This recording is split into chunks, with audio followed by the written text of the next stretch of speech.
హిందూ ముస్లిం భాయ్ భాయ్ అనే పదానికి నిదర్శనంగా నిలిచిన మన 6వ వార్డు మాజీ కౌన్సిలర్ శ్రీపతి నరేష్ దంపతులు మసీద్ దారుల్ సలాంలో ముస్లిం సోదరులకు మాజీ 6వ వార్డు కౌన్సిలర్ శ్రీపతి నరేష్ దంపతులు ముస్లిం సోదరులకు ఇఫ్తార్ విందు మరియు అన్నదాన కార్యక్రమం. హుజూరాబాద్ నివాస్ న్యూస్.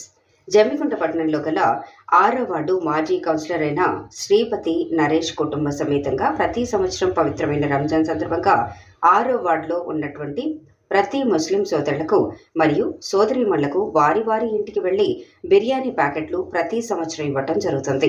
హిందూ ముస్లిం భాయ్ భాయ్ అనే పదానికి నిదర్శనంగా నిలిచిన ఏకైక వ్యక్తిగా మన శ్రీపతి నరేష్ ఒకరు అని చెప్పుకోవచ్చు. మరియు ఈమె 6వ వార్డు ప్రజలకు ఇటువంటి ఇబ్బంది ఉన్నా నేనున్నానని ముందుకు రావటం ఆయన కర్తవ్యం. మరియు ఇటువంటి నాయకుడు మరియు ఇటువంటి కార్యకర్తను మరియు ఇటువంటి డైనమిక్ లీడర్ మళ్లీ భారీ మెజార్టీతోటి గెలిపించాలని 6వ వార్డులో ప్రతి ముస్లిం యువకుడికి పెద్దలు మరియు ప్రతి ముస్లిం మహిళలు ప్రతి ముస్లిం యువతలు ఈ పవిత్రమైన రంజాన్ ఉపవాస దీక్షలు ఉంటున్న మన శ్రీపతి నరేష్ అన్నను భారీ మెజార్టీతోటి గెలిపించాలని ఆ అల్లా దీవెనలు 6వ వార్డు శ్రీపతి నరేష్ కుటుంబ సభ్యులు మీద ఉండాలని కోరుకుంటున్నాము. ఇట్టి కార్యక్రమంలో ఎంఏ ఫెరోజ్, ఇబ్రహీం, మాచనపల్లి బషీర్, ఖలీల్, అసద్, కయూం బాషా, అమన్, జియావులా, వాజిద్ తదితరులు ముస్లిం మత పెద్దలు ఈ కార్యక్రమంలో పాల్గొన్నారు.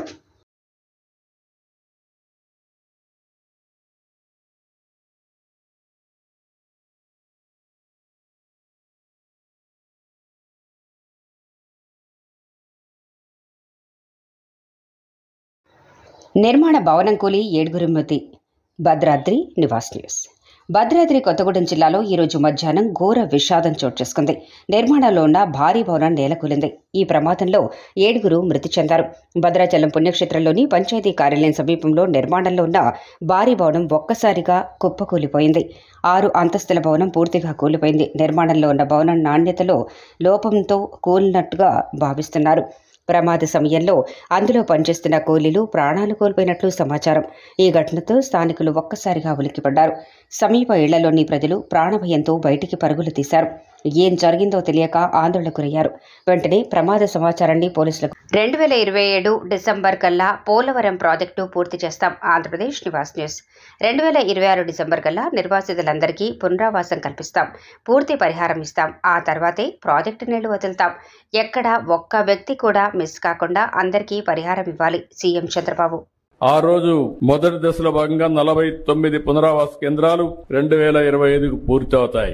ఇంకో పక్క ఆ రోజు కట్టినటువంటి ఇండ్లు కూడా మధ్యలో ఆపేస్తే దానికి కూడా రేట్లు పెరిగిపోయి అదనంగా భారం పడే పరిస్థితికి వచ్చింది.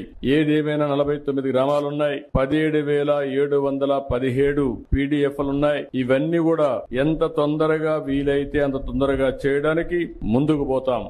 ఇప్పుడే మిత్రులు ఒక విషయం చెప్పారు. కొంతమంది పేర్లు కూడా డిలీట్ అయినాయి. బయట పోతే అవన్నీ కూడా ఇవ్వడం లేదని చెప్పి అడ్మినిస్ట్రేషన్ కి చాలా స్పష్టంగా ఆదేశాలు ఇస్తున్నా. జెన్యూన్ గా ఉండే ప్రతి ఒక్క పైసా కూడా మీకు పే చేస్తాం. ఎక్కడ దానికి అనుమానం అవసరం లేదు. కానీ అదే సమయంలో కొంతమంది మోసం చేసే వ్యక్తులు కూడా ఉంటారు. అలాంటి వాళ్ళ పట్ల అప్రమత్తంగా ఉండండి. ఇది గవర్నమెంట్ ఆఫ్ ఇండియా ఇచ్చే ప్రాజెక్టు. డాక్యుమెంటరీ ఎవిడెన్స్ కరెక్ట్ గా లేకపోయినా లేకపోతే మనం గాని ఎక్కడన్నా అన్ని బాగా జరిగి ఒక చిన్న విషయంలో ఎక్కడన్నా తప్పు జరిగినా అది టెక్నికల్ గా కావచ్చు, లేకుంటే ఏ విధంగా తప్పు జరిగినా మళ్ళా మనందరికి చెడ్డ పేరు వస్తుంది. ప్రాజెక్ట్ కి ప్రమాదం వస్తుంది. ఈ విషయం మీరు గుర్తుపెట్టుకోవాల్సిన అవసరం ఉంది. 5 సంవత్సరాలు ప్రాజెక్టు డబ్బులు ఖర్చు పెట్టలేదు. వచ్చిన డబ్బులు డైవర్ట్ చేశారు. దానివల్ల మీరు చూస్తే ఈ రోజు పునరావాస కార్యక్రమాలన్నీ మళ్లీ కొత్తగా టెండర్లు పిలిచాం. ఈ రోజు సిమెంట్ రేటు పెరిగింది, ఖర్చులు పెరిగాయి. ఎప్పటికప్పుడు ఇన్ఫ్లేషన్ ఉంటుంది. మళ్లీ అదనంగా 500 కోట్ల రూపాయలు ఖర్చు అయింది. అంటే ప్రాజెక్టు వల్ల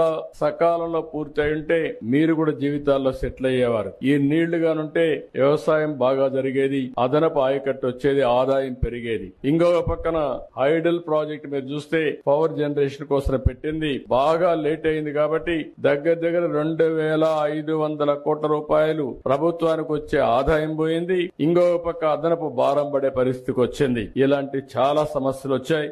ఏదేమైనా ఒకటే హామీ ఇస్తున్నా, 2027కి పునరావాసం పూర్తి చేయాలని ఒక సంకల్పంతో ముందుకు పోతున్నాం. కానీ వీలైతే ప్రాజెక్టు నీళ్లు వదిలిపెట్టే ముందే మీ అందరికీ పునరావాసం ఇచ్చి తర్వాత ప్రాజెక్టు నీళ్లు వదిలిపెడతామని చెప్పి కూడా నేను మీకు తెలియజేస్తున్నా. అందుకనే ఒక టార్గెట్ పెట్టుకొని 2027 డిసెంబర్ కి ప్రాజెక్టు పూర్తి అయ్యుంటే 2026 డిసెంబర్ కి మీ అందరికీ పునరావాసం కల్పించే కార్యక్రమానికి శ్రీకారం చుట్టమని ఆఫీసర్లందరినీ కోరుతున్నా. వాళ్ళకి కావాల్సిన స్టాఫ్ ఇస్తాం, మనుషులు ఇస్తాం. కలెక్టర్స్ ఇక్కడే ఉన్నారు, సెక్రటరీ గారు ఇక్కడే ఉన్నారు. వారికి ఒకటే ఆదేశాలు ఇస్తున్నా, ఎక్కడ కూడా ఒక్క వ్యక్తి కూడా మిస్ కావడానికి వీలు లేదు. రెండోది, ఎక్కడ ఒక్క రూపాయి కూడా దుర్వినియోగం కావడానికి వీలు లేదు. ఎవరైనా సరే పైరవికారులు గాని దళారులు గాని ఎలాంటి వ్యక్తులు కూడా ఇక్కడ ప్రమేయం లేకుండా చేసే బాధ్యత మీది. ఇంకొక విషయం కూడా మీరు గుర్తుపెట్టుకోవాల్సింది, వీళ్ళందరికీ పునరావాసం కల్పించిన తర్వాత కూడా మనకు బాధ్యత ఉంది. వీళ్ళకు ఆదాయం పెంచే మార్గం, వాళ్ళకు జీవన ప్రమాణాలు పెరిగేదానికి ఏమేం చేయాలనో అవన్నీ కూడా ఇవ్వాల్సిన అవసరం ఉంది. దానికి కూడా ఒక కార్యక్రమం తయారు చేయండి. అది కూడా మనం చేస్తామని చెప్పి అందరికీ తెలియజేసుకుంటూ